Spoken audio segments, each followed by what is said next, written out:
The 8th generation of the Chevrolet Corvette brought many changes to the iconic American sports car and many firsts. First of all, they went to a mid-engine layout. That is a big change, starting with the Corvette Stingray. And then we had the C8 Z06, which set the record for the highest horsepower production naturally aspirated V8 ever, 670 horsepower. And then we have this car, the all-new 2024 Corvette E-Ray, with many new firsts for the Corvette brand. We have the first ever electrified Corvette, the first ever all-wheel drive Corvette, and this is the quickest Corvette ever. 0 to 60 in 2.5 seconds, quarter mile in 10.5. So what exactly is the powertrain formula for the E-Ray? First of all, this is not an EV, and it is not even a plug-in hybrid. This is hybridization, application of technology simply for performance and more usability.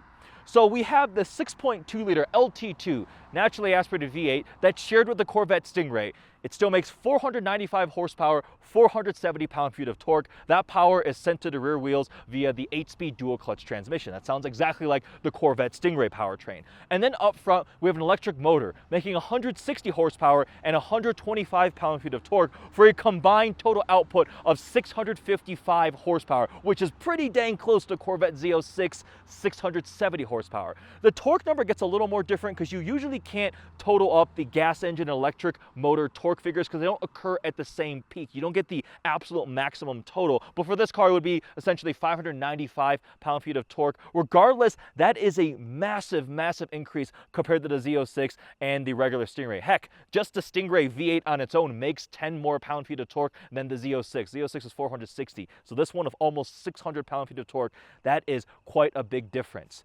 This vehicle was designed from the ground up to accept hybridization electrification. The team knew they're going to do this. The center tunnel was going to have a small battery pack in it. They were going to put an electric motor up front. There were some packaging changes that happened for this, but it wasn't like halfway through, surprise, you have to electrify this for the pursuit of fuel economy. That's not even the goal. This car is electrification for the pursuit of performance. The electric range, it wasn't even emphasized. It's got a very small battery pack, like 1.9 kilowatt hours, of which only 1.1 is really used. It's really just to put power in and out for pursuit of performance and a more well-rounded envelope of usability for the Corvette E-Ray.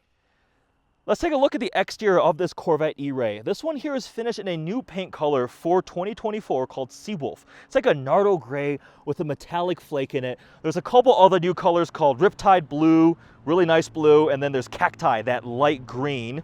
This also gets the same wide body treatment as the Corvette Z06, so it's way more aggressive and wide than the regular Stingray, and honestly makes it look fairly similar to a Z06, so you may be forgiven for mistaking them because they are exactly the same exterior body dimensions and things like that. This does have the painted front fascia and body color here, these pieces here where I usually see them in black on the Z06, and even the front aero piece, that splitter, is painted body color. You can get it in exposed carbon fiber too. And not only is this wider and more aggressive, it's functional. See all of that intake for the radiators for cooling. There's also a new vertical radiator there for a cooling system for the electric front system. But coming to the wheels now, we have a couple differences. This is a unique wheel designed for the Corvette E-Ray, but the sizes are the same as the Z06. This is a 275 tire, 20-inch wheel up front. Out back, we have a absolutely massive 345/21, same exact size as the Z06, but this is running all-season tires. These are absolutely huge Michelin all-season tires, 345s. You can option to the PS4S on the E-Ray, but as befits the character of the car and the point of it, you will not get the Cup 2R tires like you would with the Z07 track package. So you go to PS4S or run these all-seasons, and then behind those wheels you see the carbon ceramic brakes. We've got the metallic gray silver kind of finish on those brake calipers. There's a couple other wheel finishes too available. We've seen a chrome one out here too of the same design for the E-Ray. And then coming around the side, we've got a more aggressive side skirt here. It is way wider. Just like on the Z06, we have an E-Ray badge right down here. And this one is the hardtop convertible. So top here is painted body color. This is carbon flash metallic. You have the little rear window that would go down. We have an evolution on the Corvette Stingray badge here for the E-Ray. Slight differences, I think it has the cutouts there. Another change too for the convertible now, you can have a little window to see the top of your engine. That's a change for 24. We have the same outboard exhaust tips as the Stingray. That's also a big change from this and the Z06.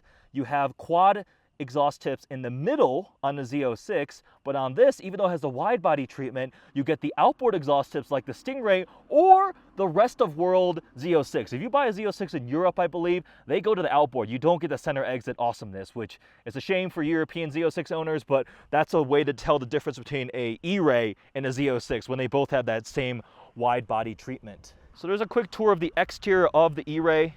Again, it looks very similar to the regular Z06, but nowhere near the aggression of a Z06 with the Z07 bigger carbon fiber aero pack. With that, let's hop inside, take it for a drive. We're going to talk about the interior, the technology, what it's like to drive, how it compares to the Z06, and lastly, the value. See that startup animation on the center screen for the E-Ray? That is different from the Z06. The battery animation, and it fades out to the whole car. That's pretty cool. Now, I want to start off in stealth mode. So we have our foot on the brake, seatbelt on, and you turn the mode knob to the left. And if you go here, there's stealth. Also a shuttle for moving around parking lots and stuff. And we're on. Put it into drive, parking brake off, and we're in golf cart mode. So this is now a front-wheel drive, pure electric Corvette, which is the first time ever for Corvette. That's an interesting feeling because I'm sitting here in the cockpit of a Corvette, which is very familiar to me. Feels like I'm in my Z06, but I'm in silent EV mode. So stealth can function up to 45 miles an hour, or if you put more load in or exceed that speed. So if I were to really floor it, the engine starts, synchronizes RPM, and now we are up and running. And once you leave stealth mode, you cannot go back. Unlike some of these other EV sports cars where you can go to e-power mode, pure electric mode, and go back, you cannot. You would have to key cycle start all over again. So once I'm in combination of the 6.2 gas and the electric front, we are just fully combined. So that's tour mode, but I'm gonna go into sport. Let's get a couple first impressions on the Corvette E-Ray.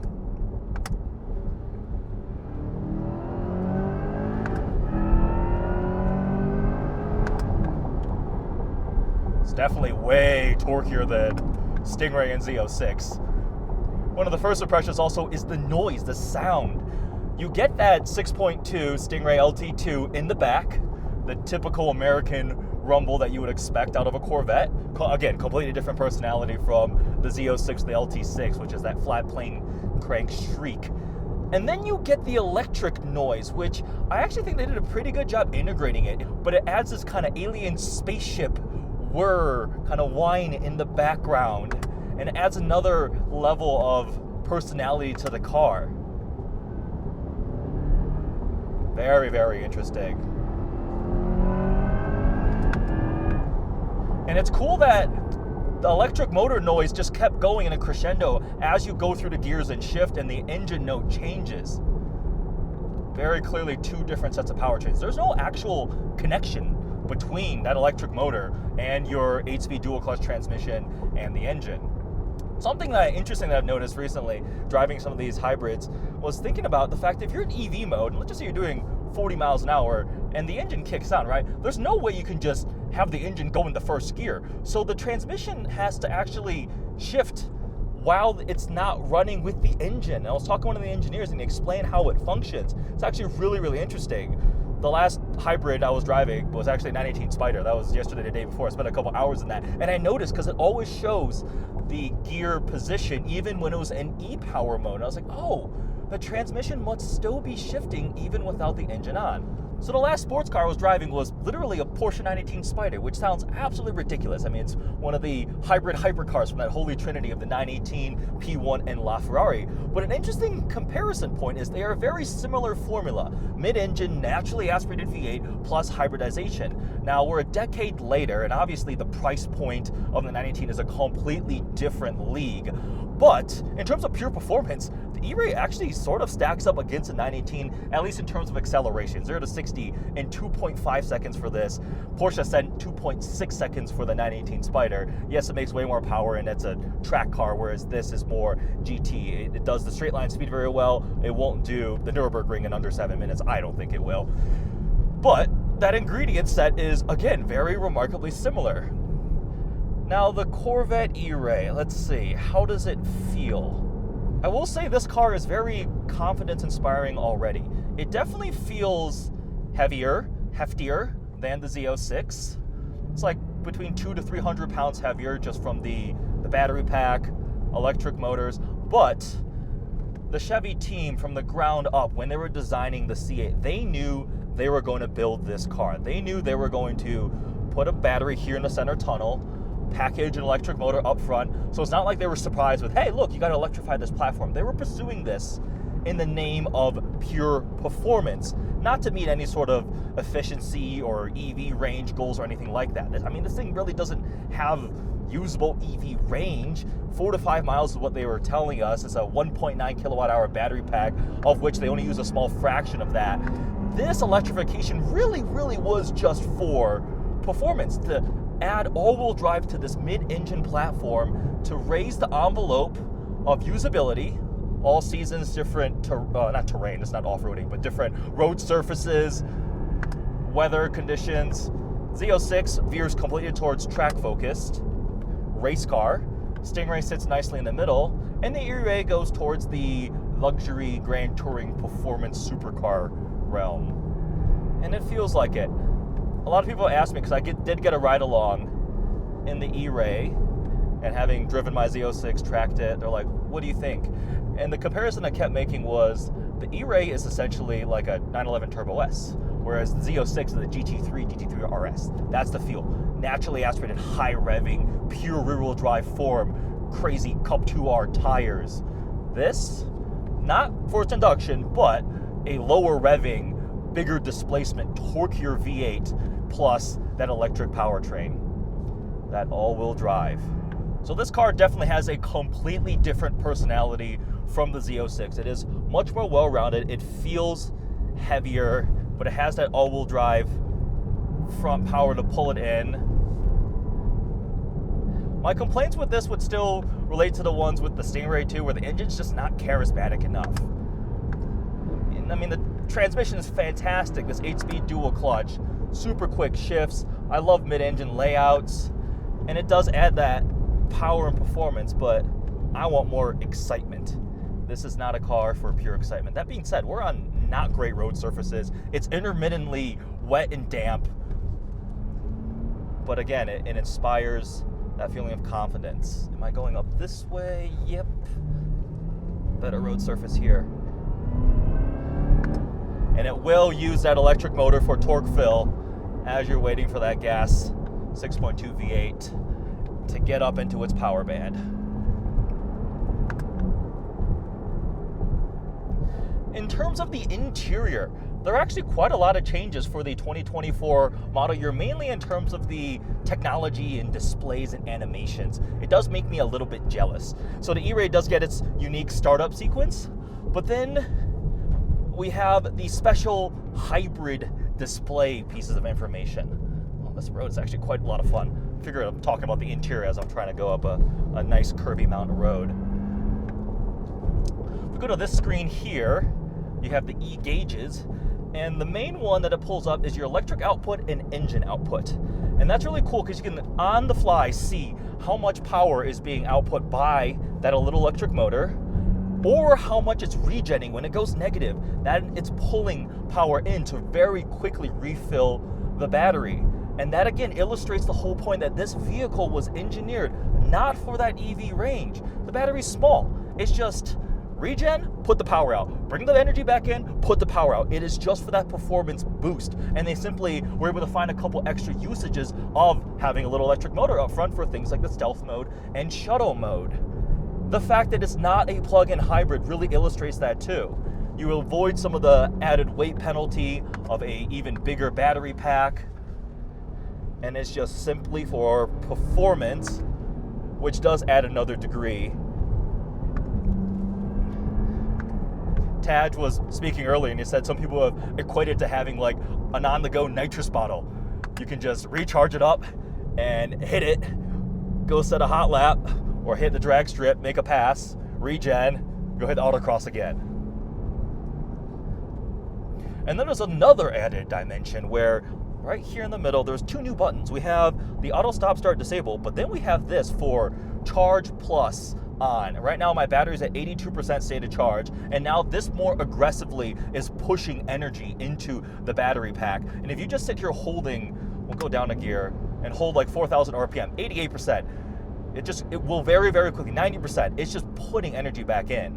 I'm at 92% already. So you would use that. Yeah, it's taking out 36 horsepower at one point peak. We're at 96% already. And now if I exit Charge Plus and just decide to go a little more crazy and use some of that energy,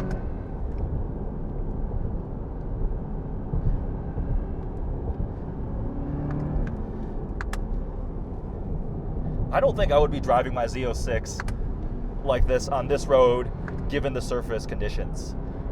Tires are a big factor in that. Woo. This is running all seasons.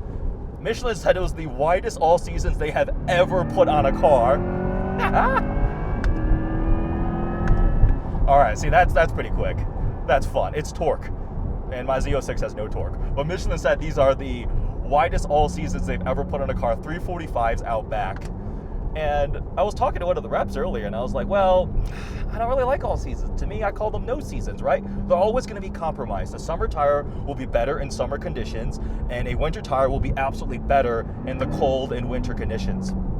And he was like, well, these are a new compound, a new design, new pattern. He talked me through some of the technology and different features about these all-season tires, and the actual skid pad rating. He said the all-season will pull 1G lateral, whereas the PS4 has to do 1.1. So that's a very, very negligible decrease for the trade-off of a way more well-rounded, usable envelope. So if it is wet, cold, or rainy, you could drive this. You could use it in the snow, which I think this car would lean itself more so to be used in that way. Could you put winter tires on a Z06? Absolutely. Did the Chevy engineers do that when they're developing them? Absolutely. Would I? I don't think I have the bank account to support that decision right now.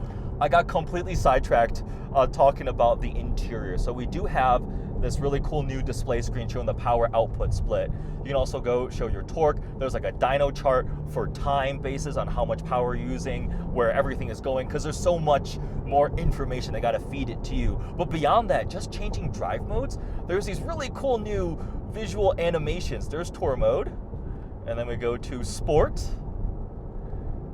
track. Man, that's so cool. Mine doesn't have that, so that's a big change for 24. The rest of the interior feels largely the same to any high option C8 Z06, even a Stingray, right? This is a 3LZ. We have the new interior color called Artemis, which is like this dark forest green color, and it pairs really well with the cacti. I don't love it with the Seawolf exterior here, but plenty of carbon fiber paddle shifters, carbon fiber steering wheel, like it's the same as the Z06. If you blindfolded me and just had me feel around and touch some things, I'd be like, yes, or took the badge off, like, tell me, are you in a Z06 or E-Ray? With the screen's off, I'd be like, the same car.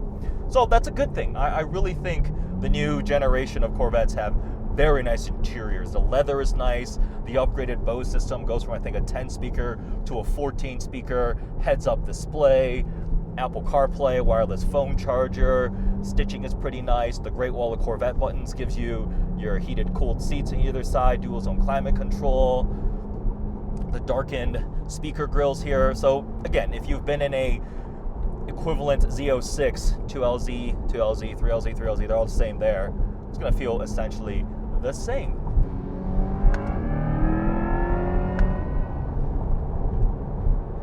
And they do a good job with the electric motor, like organically fading in and out, that sound and the feel. The calibration to set up a car like this must have been a nightmare. Think about the complexity. With a C8 Stingray or a Z06, you have an engine, a transmission, the chassis, the steering, all those things, right? And now with a car like this, you add the added dimension of an electric motor when that is putting power in, calibrating traction, stability control, electric mode, handoff, having it agree with the internal combustion engine. There's so much more. So for them to be able to put it together is pretty good. And now let's talk about value. So the Corvette E-Ray, in terms of pricing, is actually quite close to the Z06, which does make sense, right? You have the similar look, the wide body treatment. You have a similar level of performance in terms of the power. It's a different personality, but similar all-out numbers. But the difference comes to the options pricing. The ceiling on the Z06 is much, much higher. If you start going for Z07, Aero, exposed carbon fiber, all the stuff like that, you can get a convertible 3LZ Z06 with Z07 to probably 170 to 180. Whereas this car comes standard with carbon ceramic brakes. They did that to bring the weight down, but also, I mean, that's a good value add, right? They're like $8,000 or something like that on the Z06, maybe 12? They're a lot. They're very, very expensive on the Z06. And you don't get the Z07 package aero carbon pieces. There's a bit less you can do there. So a reasonably option E-Ray like this one. Here's a 3LZ convertible, carbon ceramics. It's got the carbon fiber aero pack on it too. I believe the sticker on this one is just over $130,000. To have 655 horsepower, 0 to 60 in 2.5 seconds, quarter mile 10.5, the overall usability, practicality, exotic looks, styling, I mean, I gotta say, that's actually a pretty dang good value. Some of the other hybrid supercars, performance cars that I've driven would be a lot more expensive. Ferrari SF90, that is catastrophically more expensive. Oh, I was supposed to go that way. I'm gonna go this way instead.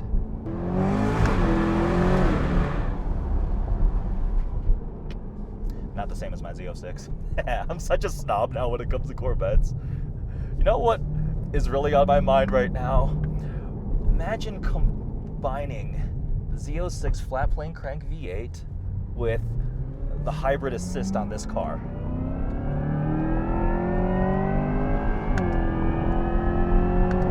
That would be such a fantastically epic combination.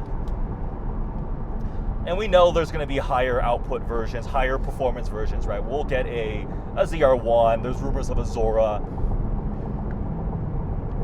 But I would not cross-shop these two cars. They're very divergent in their purposes, their characteristics, their personality, the application use.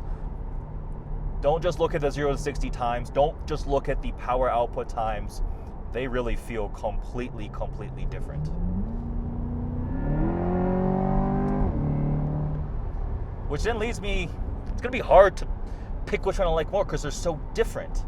Obviously, I own a Z06, and I love that car. It was so good I sold my other two cars, right? Because it's that special of an experience. And at my age or my interests or what I like and look for in a sports car, I am 100% going for one of those. But I respect this car.